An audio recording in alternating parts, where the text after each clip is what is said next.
Assalamualaikum warahmatullahi wabarakatuh. Alhamdulillahirabbil alamin, rabbus samawati sab'a wa rabbul arsyil azim. Asyhadu an la ilaha illallah wahdahu la syarikalah wa asyhadu anna Muhammadan abduhu wa rasuluh la nabiyya wa rasula ba'dah. Allahumma sholli ala nabiyina Muhammad wa ala alihi wa ashabi ajma'in. Amma ba'du. Atas ridha Allah, Andi Casim Channel kembali menyapa saudaraku tercinta dalam dimensi ruang tanpa ufuk dan batas waktu. Karenanya, agar terfigura batas ruang dan waktu, mohon saudaraku like and subscribe. Tentunya bagi saudaraku yang belum subscribe, sebagai wujud rasa persaudaraan dan cinta kasih serta keniscayaan berbagi pada sesama. Sebuah penyatuan rasa yang berhulu dari hati nurani dan bermuara pada keabadian.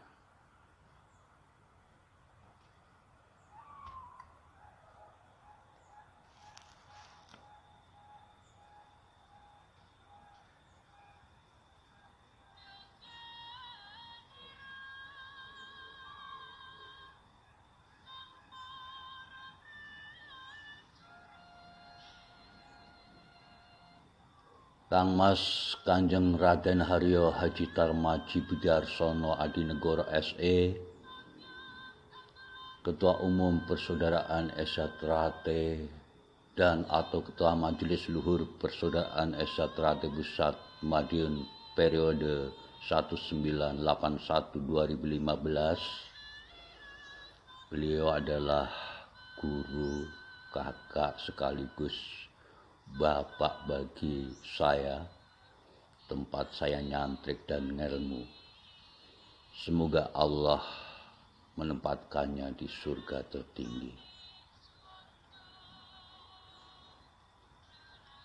Pada suatu kesempatan beliau dawuh,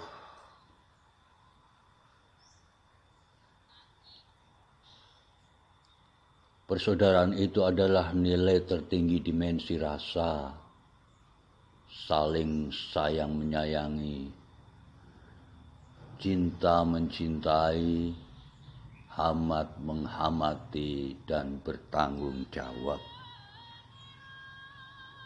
Lahir dari hati nurani yang tak lagi memandang siapa aku dan siapa kamu, tidak terfigura hegemoni keduniawian seperti pangkat, martabat, dan aksesoris jasadi, tak terkungkung aplikasi ekonomi, politik, sosial, budaya, dan kewarganegaraan, dan juga tak terbelenggu dalam markasi ras, suku, dan keyakinan.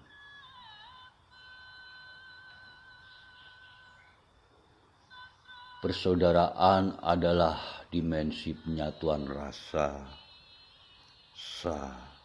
satu. Layaknya kesatuan rasa, udara, nafs atau kandungan atau gua garba. Jiniwit katut kadya lumah kureping ron suruh, dinulu seje rupane ning yen ginikit padha rasane. Tiji tibeh yoji yobeh.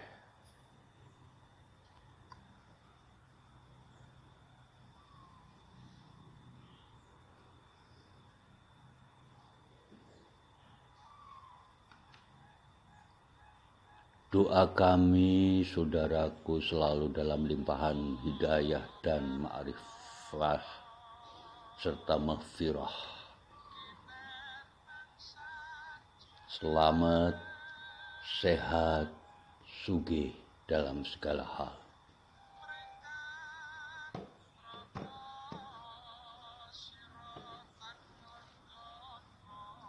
Sebagaimana yang saya janjikan pada episode pertama, kali ini saya hadir dalam lanskap informasi bernuansa batiniah, yakni telaah mukadimah Setia Hati Terate, sebuah pengantar episode kedua. Melanjutkan pengantar yang sudah saudaraku simak pada episode pertama.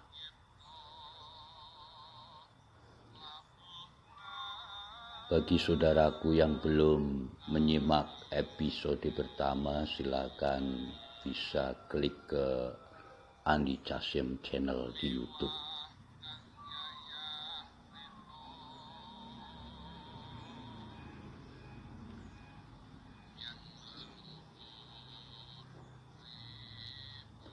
Untuk melengkapi pengantar ini, barangkali ada baiknya jika dipaparkan sedikit tentang makna tasawuf.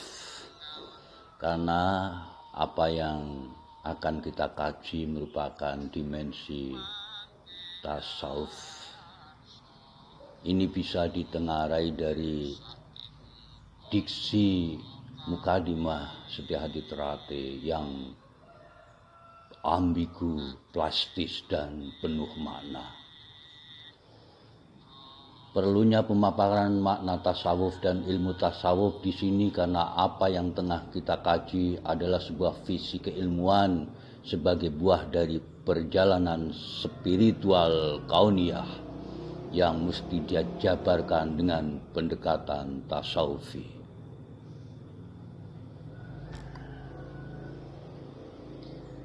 Ilmu tasawuf kerap diidentikan dengan sufi atau orang yang bertasawuf. Mengutip dari sejumlah referensi, makna tasawuf secara kata saja memiliki banyak arti. Sejumlah ahli tasawuf menjelaskan bahwa makna tasawuf secara bahasa berasal dari kata as-sufah atau orang yang ikut pindah dengan Nabi dari Makkah ke Madinah. Selanjutnya bisa dimaknai pula sebagai suf, artinya barisan. Suf artinya juga kain wol, bisa juga diartikan begitu hingga ke bahasa Yunani sopos atau hikmats.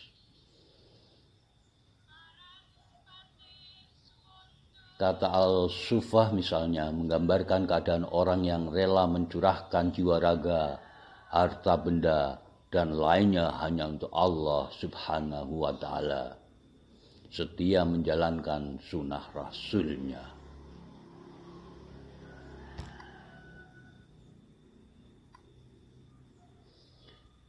Namun demikian, dari sisi linguistik, tasawuf dapat dipahami sebagai sikap mental, yakni sikap mental yang senantiasa memelihara kesucian diri, ibadah, menjalani kehidupan dengan sederhana, hingga sikap rela berkorban untuk kebaikan dan selalu berusaha berjalan di rel kebijaksanaan.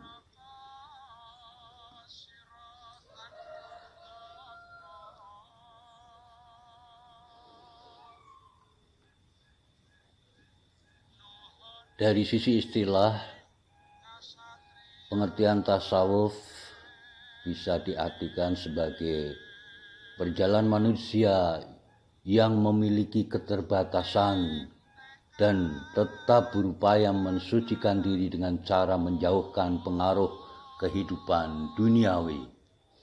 Kemudian mereka memusatkan perhatian hanya kepada Allah semata.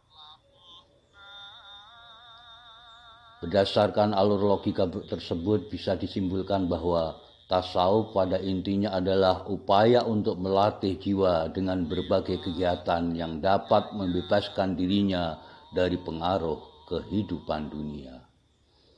Hal itu dilakukan guna tercermin akhlak yang mulia dan senantiasa pelakunya dekat dengan Allah.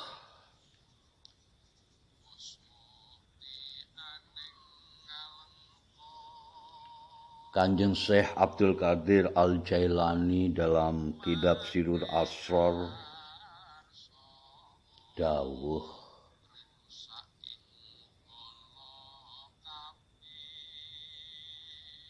kedekatan atau qurbah dalam hal ini adalah berlepas diri, tidak terikat dari pengaruh duniawi, yaitu kokohnya posisi ilmu dan ma'rifah seseorang hamba terhadap nama dan sifat-sifat Allah. Sesungguhnya Allah memiliki hamba-hamba yang tubuh mereka di dunia, tetapi hati mereka di bawah aris. Hadis Qudsi. Dikutip dari The Script of Script, Sirrul Asrar, halaman 67.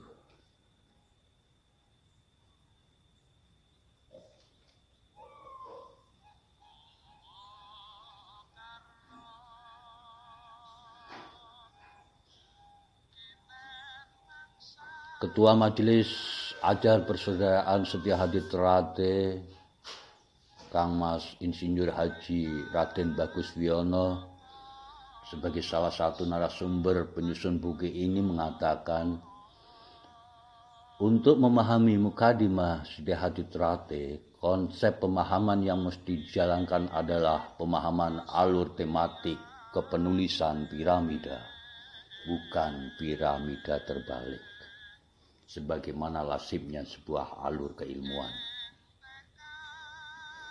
Dengan model ini maka mau tidak mau tim penyusun, saya pribadi,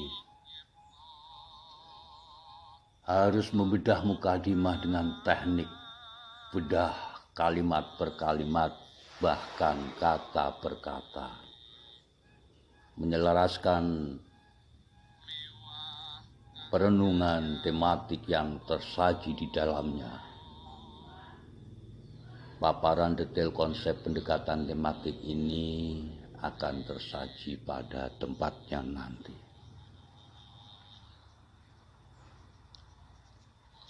Mesti disepakati kenapa penjabaran Mukadimah Setiahadi Ternate seakan-akan langsung menukik ke dalam relung kesadaran eksistensi manusia, seperti telah disinggung di awal bahasan, meskipun sekilas, karena alur Mukadimah Setiahadi Ternate sendiri disusun dengan konsep piramida. Kang Mas Insinyur Haji Raden Bagus Wiono dalam dialog khusus dengan penyusun memaparkan, sesungguhnya garis besar Mukadimah Setiahadi Ternate menurut pemahaman beliau terbagi menjadi 3 kerangka besar, yakni hakikat dan makrifat berada pada alinea ke 1 dan 2. Kemudian thorikoh atau thorikat berada pada alinea 3, 4, dan 5, serta kerangka syariat yang berada pada alinea ke-6.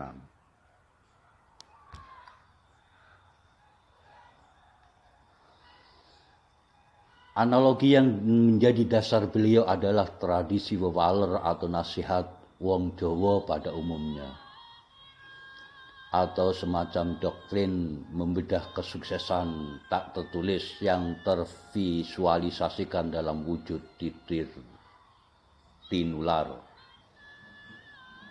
Contohnya sebuah doktrin wong Jawa untuk melecut putra-putrinya agar berhasil meraih martabat di tengah masyarakat.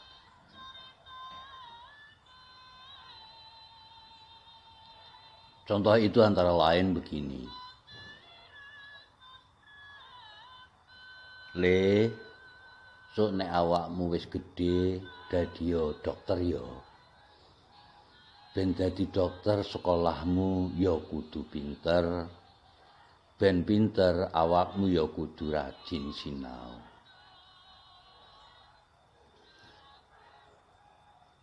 Terjemahan bebasnya, nak,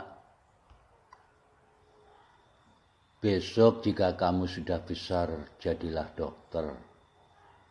Agar jadi dokter, sekolahmu harus pinter.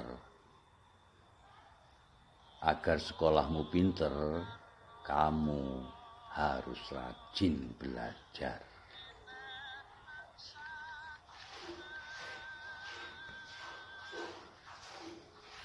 Konsep visional Wewale tersebut jika diteliti merupakan analogi pemahaman piramida.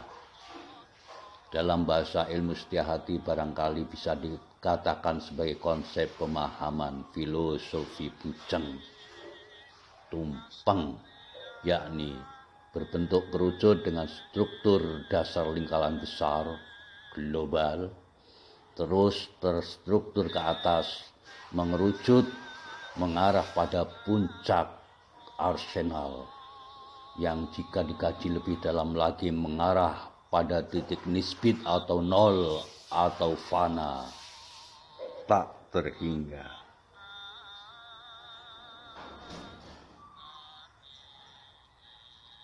Seperti hadis qudsi,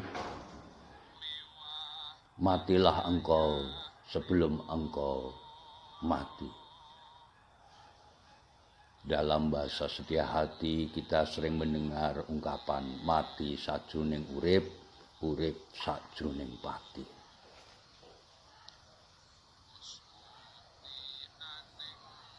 Mas Wi memberikan contoh telaah untuk bisa memahami kandungan alinea pertama dan kedua Mukadimah Setia Hati Terate. Harus dicatat bukan dimulai dari alinea pertama, akan tetapi dikaji lebih dulu alinea syariatnya dan tarikatnya. Dan alinea itu berada pada alinea ketiga, 4, 5, dan 6. Dasar pemahaman beliau, bagaimana mungkin seorang bisa masuk ke dalam ranah hakikat dan makrifat tanpa melalui proses perjalanan syariat dan tarikat.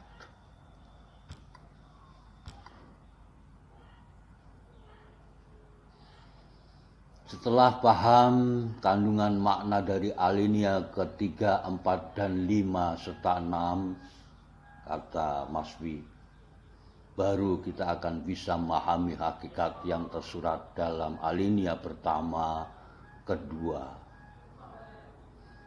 Di sisi lain, alinea ke-6 merupakan sarana yang bisa dijadikan alat mensosialisasikan ajaran yang terkandung dalam alinea yang menurut Waswi disebut-sebut sebagai alinea hakikat dan makrifat itu.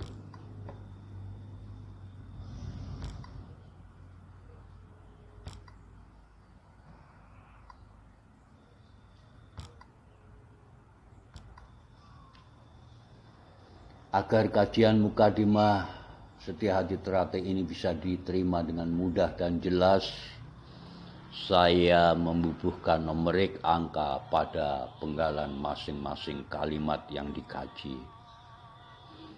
Sekali lagi, pemunculan numerik pada tiap-tiap penggalan kalimat ini semata-mata hanya sebuah laku ikhtiar untuk mencapai pahaman, karena pada teks aslinya nomor-nomor tersebut sesungguhnya tidak ada.